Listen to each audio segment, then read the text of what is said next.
بسم اللہ الرحمن الرحیم باب السواک لمن قام باللیل ھذا باب فی بیان استعمال السواک لمن قام باللیل۔ یہ باب ہے مسواک کے استعمال کے بارے میں اس شخص کے لیے جو رات کو اٹھے۔ مسواک کے استعمال کے متعدد مقامات ہیں، ان میں سے اہم ترین موقع وہ وضو کے دوران وضو کے وقت ہے، اور دیگر مواقع میں سے دیگر مواضع میں سے قیام من النوم باللیل یہ بھی ہے۔ اس موقع پر بھی مسواک کرنا مستحب ہے، اس لیے کہ سونے کے دوران معدے سے ایک قسم کے بخارات اٹھتے ہیں منہ کی طرف، پھر منہ میں ایک خاص قسم کی بدبو پیدا ہو جاتی ہے، تو اس بدبو کی ازالے کے لیے مسواک کرنا مستحب ہے۔ بسند المتصل منا الى الامام ابی داود سلیمان بن الاشعث السجستانی رحمہ اللہ تعالی ومتعنا بعلومه وبرکاتہ انہ قال حدثنا محمد بن کثیر قال حدثنا سفیان عن منصور وحسین عن ابی وائل عن حذیفہ وحسین عن ابی وائل عن حذیفہ رضی اللہ تعالی عنہ عنہم قال ان رسول اللہ صلی اللہ علیہ وسلم کان اذا قام من اللیل یشوس فاہ بالسواک۔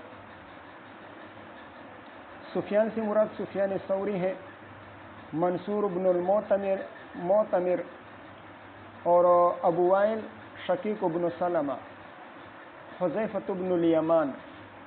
حضرت حذیفۃ بن الیمان رضی اللہ تعالیٰ عنہ فرماتے ہیں کہ رسول اللہ صلی اللہ علیہ وسلم نے فرمایا، جب رسول اللہ صلی اللہ علیہ وسلم نیند سے بیدار ہوتے تھے، یشوس فاہ بالسواک، شاہ سے یشوس و شوسن و شوسانن غسل کے معنی میں آتا ہے۔ حضرت وکیع بن الجراح رضی اللہ تعالیٰ عنہ فرماتے ہیں کہ شوس کہتے ہیں مسواک کرنا طولن، اور سواک کہتے ہیں مسواک کرنا عرضن۔ یہ انہوں نے فرق بیان کیا ہے۔ غسل کا معنی بھی آتا ہے شوس کا، اور رگڑنے کا معنی بھی آتا ہے، منہ کو رگڑتے تھے مسواک کے ذریعے سے۔ وبه قال حدثنا موسى بن اسماعیل قال حدثنا حماد قال حدثنا بهز بن حکیم عن زرارة بن اوفى عن سعد بن هشام عن عائشة رضی اللہ تعالی عنہ وعنہم ان النبی صلی اللہ علیہ وسلم كان يوزع له وضوءه وسواكه۔ حضرت عائشہ رضی اللہ تعالیٰ عنہ فرماتے ہیں کہ حضور صلی اللہ علیہ وسلم کو رکھ لیا جاتا تھا وضوءه وسواكه، ان کے وضو کا پانی اور مسواک، یعنی اہل خانہ رات ہی سے حضور صلی اللہ علیہ وسلم کے لیے طہارت کا بندوبست فرما دیتے، اور پانی کا برتن بھی رکھ لیتے تھے، ساتھ مسواک بھی رکھ لیا کرتے تھے۔ وضو واو کے فتح کے ساتھ، الماء الذی یتوضأ به، الماء الذی یتوضأ، اس پانی کو کہا جاتا ہے جس سے متوضی وضو کرتا ہے، جیسے کہ فطور اور سحور آتا ہے۔ فطور ما یفطر علیہ اور سحور ما یتسحر به، تو آپ جس کھانے سے یا جس چیز سے افطار کریں اس کو فطور کہا جاتا ہے، اور جسے آپ سحری کریں تو اس کو سحور کہا جاتا ہے۔ اسی طرح وضو، جس پانی سے آپ وضو کرتے ہیں اس پانی کو وضو کہا جاتا ہے بفتح الواو۔ فاذا قام من اللیل، فاذا قام من اللیل، من بمعنی فی کے ہیں، فاذا قام فی اللیل، جیسا کہ یا ایھا الذین آمنوا اذا نودی للصلاۃ من یوم الجمعۃ، یعنی فی یوم الجمعۃ۔ تو اسی طرح یہاں بھی ہے من بمعنی اذا قام، فاذا قام فی اللیل تخلی، جب حضور صلی اللہ علیہ وسلم رات میں اٹھتے تخلی، یعنی قضى الحاجۃ، قضاء حاجت فرما لیتے، ثم استاکا، تو قضاء حاجت کے بعد مسواک کیا کرتے تھے، اس کے بعد وضو کیا کرتے تھے، تو معلوم ہوا کہ مسواک یہ وضو کی سنت ہے، نماز کی سنت نہیں ہے۔ وبه قال حدثنا محمد بن كثير قال اخبرنا حمام عن علي بن زيد عن محمد عن عائشة رضی اللہ تعالی عنہ حمام بن یحییٰ، حمام بن پہلے بھی گزر چکا ہے۔ محمد یہ حضرت زید بن عبداللہ ابن جدعان کی بیوی تھی، حضرت زید بن عبداللہ ابن جدعان ان کی بیوی تھی۔ نام میں دو اقوال ہیں، ایک آمنہ اور ایک امیہ بنت عبداللہ۔ وہ حضرت عائشہ رضی اللہ تعالیٰ عنہ سے روایت کرتی ہیں، حضرت عائشہ رضی اللہ تعالیٰ عنہ فرماتی ہے ان النبی صلی اللہ علیہ وسلم کان لا يرقد من لیل ولا نہار فیستيقظ الا يتسوق قبل ان يتوضأ۔ حضور صلی اللہ علیہ وسلم لا يرقد یعنی سوتے نہیں تھے، من لیل ولا نہار نہ دن میں نہ رات میں، فیستيقظ کہ پھر وہ اٹھتے، الا يتسوق مگر مسواک فرمایا کرتے تھے، قبل ان يتوضأ وضو سے پہلے۔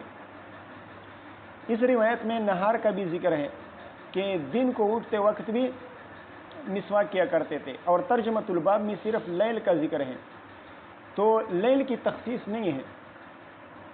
رات کو اٹھے حضور صلی اللہ علیہ وسلم رات کو اٹھتے تو مسواک کیا کرتے تھے، دن کو اٹھتے ادھر دیکھو، دن کو اٹھتے نہیں دیکھا یا سر کو نہیں دیکھا، دیکھا ہے تو پھر کتنے اتنے غور سے دیکھ رہے ہو، میری طرف توجہ کرو۔ ایسی حیات اختیار نہ کرو کہ انسان کی توجہ خراب ہو جائے، ٹھیک ہے۔ کیا کہہ رہا تھا میں؟ خاموش، نعمان کو بولنے دو۔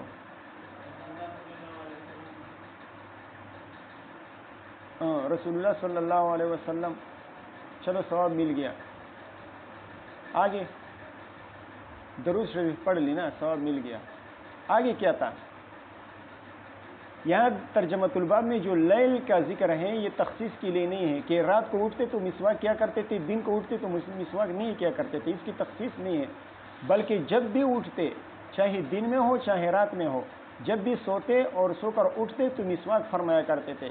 لیکن ترجمۃ الباب میں صرف رات کا ذکر ہے، تو یہ تخصیص کی وجہ سے ہی، یعنی عام طور پر حضور صلی اللہ علیہ وسلم اکثر و بیشتر رات کو سوتے تھے، رات کو تو ہر آدمی سوتا ہے، تو اغلبیت اور اکثریت کے اعتبار سے ترجمۃ الباب میں لیل کی تصریح کی ہے اور نہار کی تصریح نہیں کی ہے، اور اکثر روایات بھی لیل کے بارے میں ہے، اکثر روایت بھی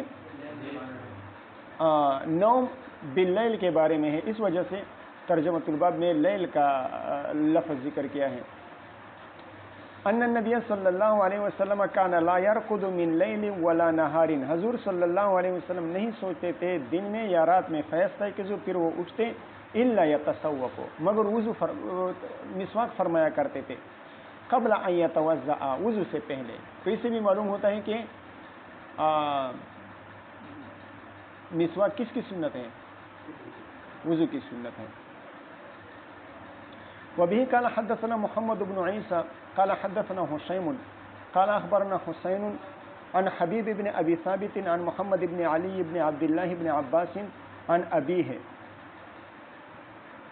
محمد بن علی بن عبداللہ بن عباس وہ اپنے والد محترم علی بن عبداللہ بن عباس سے روایت کرتے ہیں، عن ابی عن جدہ، اور ان کے والد علی بن عبداللہ محمد کے دادا عبداللہ بن عباس سے روایت کرتے ہیں، ٹھیک ہے۔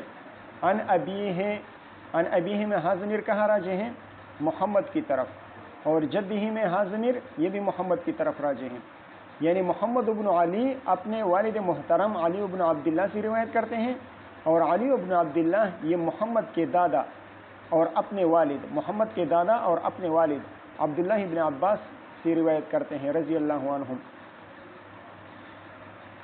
عن محمد بن علی بن عبداللہ بن عباس عن ابیہ عن جدہ عبداللہ بن عباس رضی اللہ تعالی عنہما وعنہم قال، حضرت ابن عباس رضی اللہ تعالیٰ عنہما کی یہ دلی خواہش تھی کہ میں حضور صلی اللہ علیہ وسلم کے گھر میں ایک رات گزاروں اور حضور صلی اللہ علیہ وسلم کے رات کے معمولات کو نوٹ کر لو کہ وہ رات کو کیا معمولات کرتے ہیں۔ تو موقع کی تلاش میں تھے، ایک دفعہ موقع مل گیا اور انہوں نے اپنی یہ حضور صلی اللہ علیہ وسلم کی باری، یہ حضرت ابن عباس رضی اللہ تعالیٰ عنہما کی بہن حضرت حفصہ رضی اللہ تعالیٰ عنہ کی گھر میں تھی، تو انہیں موقع مل گیا ابن عباس رضی اللہ تعالیٰ عنہما کو، اور انہوں نے رات گزاری۔ جب حضور صلی اللہ علیہ وسلم رات کو اٹھے تو حضرت ابن عباس رضی اللہ تعالیٰ عنہما بھی ساتھ اٹھے اور ان کی عبادت کا مشاہدہ اور معائنہ کر لیا۔ یہ واقعہ جو ابھی آپ حضرات پڑھیں گے، یہ روایات حدیث میں متعدد عنوانات اور متعدد طرق کے ساتھ وارد ہوا ہے۔ ان میں سے ایک طریق یہ بھی ہے، ایک واقعہ یہ بھی ہے۔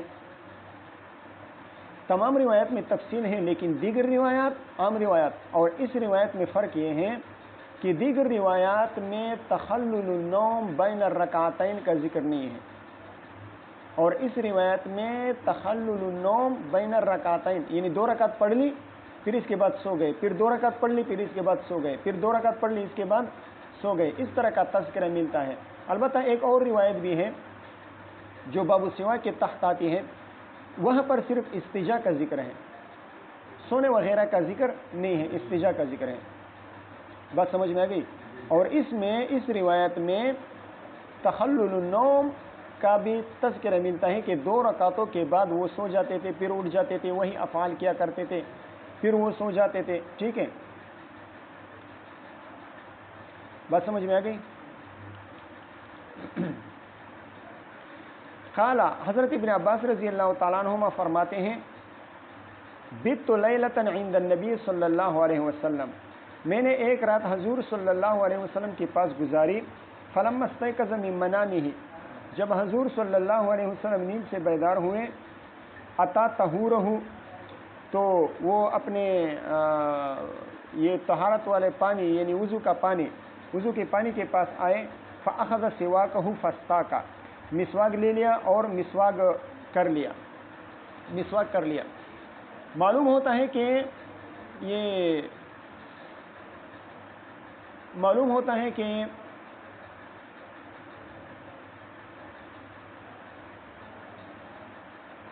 حضور صلی اللہ علیہ وسلم کا مسواک مبارک یہ اس پانی کے برتن کے پاس پڑا ہوا تھا، پانی کے برتن کے ساتھ رکھا ہوا تھا۔ حضرت عائشہ رضی اللہ تعالیٰ فرماتی ہیں کہ میں حضور صلی اللہ علیہ وسلم کے لیے 3 برتن رکھا کرتی تھی، ایک برتن میں وضو کا پانی ہوتا تھا، ایک برتن میں استنجا کا پانی ہوتا تھا، اور ایک برتن میں مسواک ہوا کرتا تھا۔ اور یہاں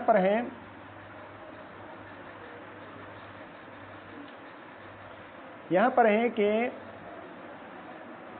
اتا طہورہ فاخذ سواکہ، اپنے وضو کے پانی کے پاس آئے اور مسواک لے لیا۔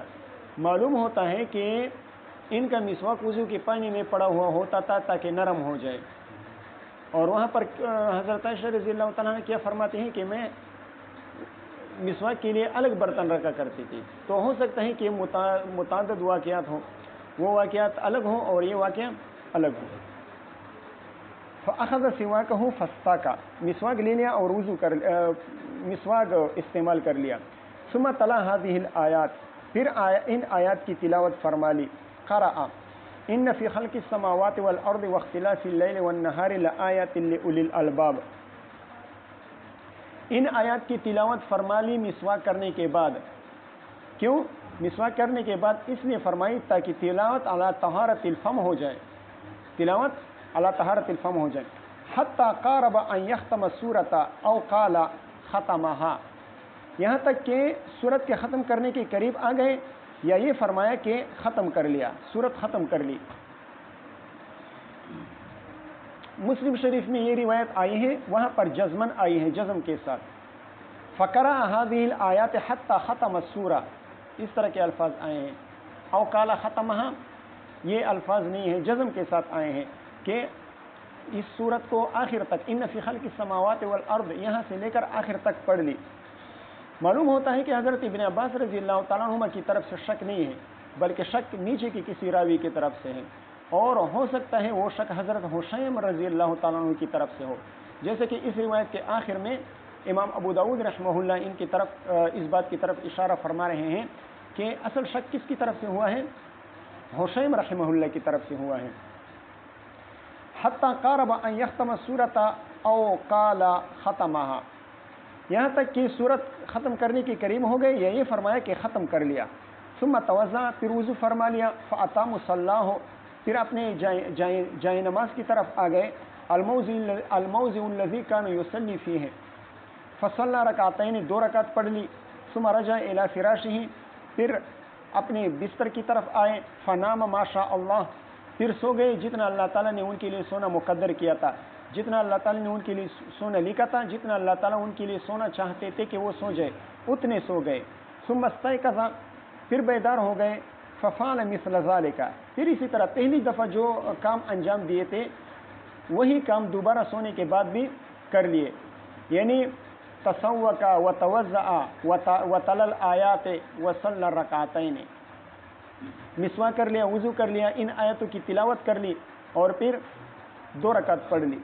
ثم رجع الى فراشہ فنام، پھر اپنے بستر کے پاس آئے اور سو گئے. ثم استيقظ ففعل مثل ذلك، ثم رجع الى فراشہ فنام ثم استيقظ ففعل مثل ذلك في كل ففعل مثل ذلك في كل ذلك يستاق، فی کل ذالک، ہر مرتبہ وہ مسواک کرتے تھے. ویتوضأ ویقرأ ہؤلاء الآیات، ہر مرتبہ اٹھنے کے بعد مسواک کرتے، وضو کرتے، ان آیات کی تلاوت کرتے اور 2 رکعت پڑھتے. فی کل ذالک یستاق ویصلی رکعتین ثم اوتر ثم صلی الوتر، پھر آخر میں وتر پڑھ لی. اس روایت سے چند مسائل ثابت ہوتے ہیں. پہلا مسئلہ تو یہ ثابت ہوتا ہے کہ طہارت کے اسباب کا بندوبست پہلے سے کرنا چاہیے، رات ہی سے طہارت کے اسباب کا بندوبست کرنا چاہیے. یعنی عبادت کا وقت آنے سے پہلے عبادت کے اسباب کا اہتمام اور انتظام کرنا چاہیے. دوسری بات یہ ثابت ہوئی کہ نیند سے بیدار ہونے کے بعد مسواک کرنا مستحب ہے. اور تیسری بات یہ معلوم ہوئی کہ ان آیات کا پڑھنا، یہ کون سی صورت ہے؟ سورۃ آل عمران ہے یا سورۃ البقرہ؟ سورۃ آل عمران کی ان آخری آیات کو رات میں بیدار ہوتے وقت ان آیات کا پڑھنا مستحب ہے. اور چوتھی بات یہ ثابت ہوئی کہ محدث کے لیے، بے وضو انسان کے لیے قراءت قرآن جائز ہے. لیکن اس پر یہ اشکال وارد ہوگا کہ حضور صلی اللہ علیہ وسلم کی نیند وہ ناقض وضو نہیں تھی. لیکن بہرحال یہ مسئلہ اجماع سے ثابت ہے کہ محدث کے لیے قراءت قرآن یہ جائز ہے. یہ مسئلہ کس سے ثابت ہے؟ اجماع سے ثابت ہے. اور پانچویں بات یہ ثابت ہوئی استحباب تاخیر الوتر، وتر کو مؤخر کرنا یہ مستحب ہے. اب دیکھیں آگے. قال ابو داؤد ورواه ابن فضیل عن حسین قال، اس روایت میں حسین کے استاد حسین ہے،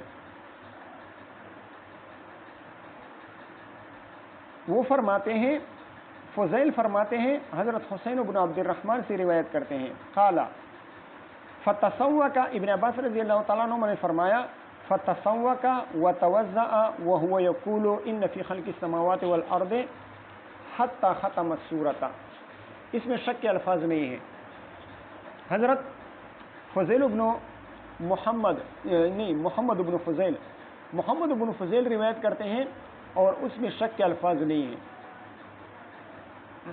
معلوم ہوا کہ شک وہ حسین کی طرف سے ہے. ٹھیک ہے. حسین بن عبد الرحمن کے 2 شاگرد آ گئے نا، ایک ہے حسین اور ایک ہے محمد بن فضیل.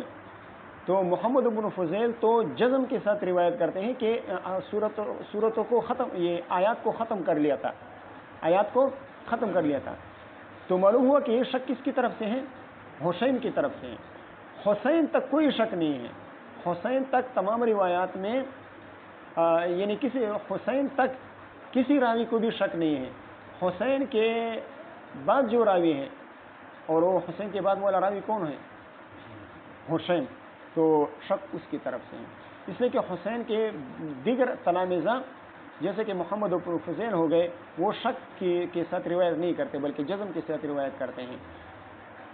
خلاصہ یہ کہ حسین کے دیگر تلامذہ تو جزم کے ساتھ کہتے ہیں کہ حتی ختم السورہ، لیکن حسین کی روایت میں شک کے ساتھ ہیں کہ قارب ان یختم السورۃ او قال ختمها، یا ختم کرنے کے قریب ہو گئے یا ختم کر لیا۔ تو اس سے معلوم ہوتا ہے کہ شک اصل میں حسین کو ہوا تھا۔ بات سمجھ میں آ گئی؟ وبه قال حدثنا ابراہیم بن موسى الرازي قال حدثنا عيسى قال حدثنا مسعر عن المقدام بن شريح عن أبيه قال قلت لعائشة رضي الله تعالى عنها وعنهم بأي شيء كان يبدأ رسول الله صلى الله عليه وسلم إذا دخل بيته، حضور صلی اللہ علیہ وسلم جب گھر میں داخل ہوتے تو کس چیز سے ابتدا فرماتے؟ قالت بالسواک، یعنی یبدأ بالسواک۔ یہ روایت عام نسخوں میں اس مقام پر نہیں ہے۔ شرح حدیث نے لکھا ہے کہ عام نسخوں میں یہ روایت اس جگہ اس بات کے تحت مذکور نہیں ہے، لہذا یہ کسی ناسخ کی غلطی ہے، اس لیے کہ اس روایت کا اول وہلہ میں اس ترجمۃ الباب سے کوئی تعلق معلوم نہیں ہوتا۔ ترجمۃ الباب کس بارے میں ہے؟ لمن قام من النوم باللیل، لمن قام قیام باللیل کا ذکر ہے، اور اس روایت میں قیام باللیل کا ذکر نہیں ہے بلکہ استعمال سواک کا ذکر ہے کہ جب گھر میں داخل ہوتے تو کس چیز سے ابتدا کرتے تھے۔ بات سمجھ میں آ گئی؟ ترجمۃ الباب میں قیام باللیل کا ذکر ہے اور اس حدیث میں دخول بیت کا ذکر ہے کہ دخول بیت کے بعد وہ کیا کرتے تھے۔ اگرچہ یہ موقع بھی استعمال سواک کا ہے، اس لیے کہ انسان جب باہر جاتا ہے تو منہ کا ذائقہ اور منہ کی بدبو، منہ کی بو جو ہے وہ متغیر ہو جاتی ہے، تو اس بات کا اندیشہ ہوتا ہے کہ اگر وہ اپنی بیوی کے قریب ہوگا، بیوی کے ساتھ چونکہ انبساط ہوتا ہے، تو حسن معاشرت کا تقاضا یہ ہے کہ پہلے اس رائحہ کریہہ کا ازالہ کر لیا جائے مسواک کے ذریعے سے، اور پھر اپنی بیوی کے ساتھ بات کرنا چاہے یا ملنا چاہے، جو کچھ کرنا چاہے وہ کر لے، تاکہ اس رائحہ کی وجہ سے حسن معاشرت میں تخلل نہ آ جائے اور انبساط متاثر نہ ہو۔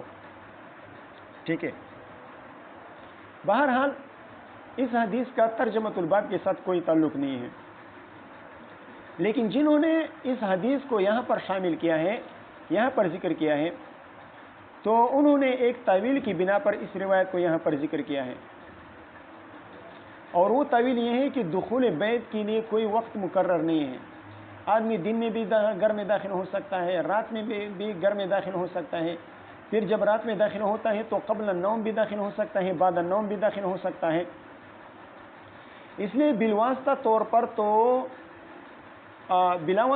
پر تو اس روایت کا تعلق ترجمۃ الباب سے نہیں لگتا، لیکن بالواسطہ اس کا تعلق بن سکتا ہے۔ ٹھیک ہے،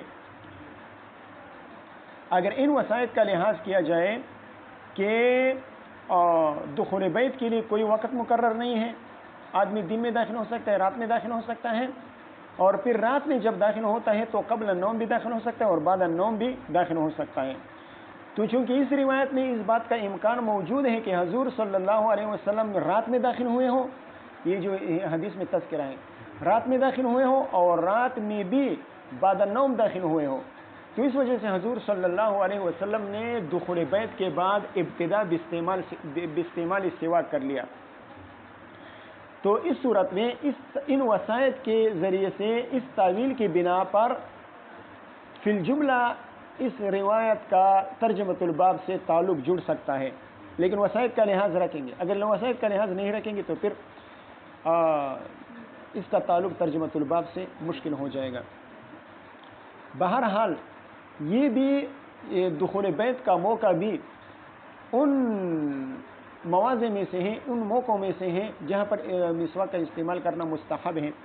تو اس وجہ سے امام ابو داؤد رحمہ اللہ نے اس روایت کو، یا امام ابو داؤد رحمہ اللہ نے ذکر کر دیا ہے کہ دیگر کسی حضرت نے ذکر کر لیا ہوگا، بہرحال یہاں پر ذکر کیا ہے. تو اس میں حسن معاشرت کا لحاظ رکھا گیا ہے کہ انسان کو اپنی بیوی بچوں کے ساتھ، بیوی کے ساتھ ملنے سے پہلے مسواک کرنا چاہیے، تاکہ باہر رہتے ہوئے جو منہ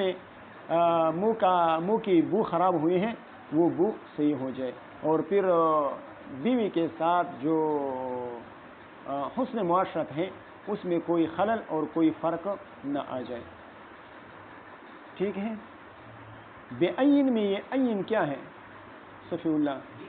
بے عین، بے ای شیء کان یبدأ رسول اللہ صلی اللہ علیہ وسلم، یہ ای کون سا ہے؟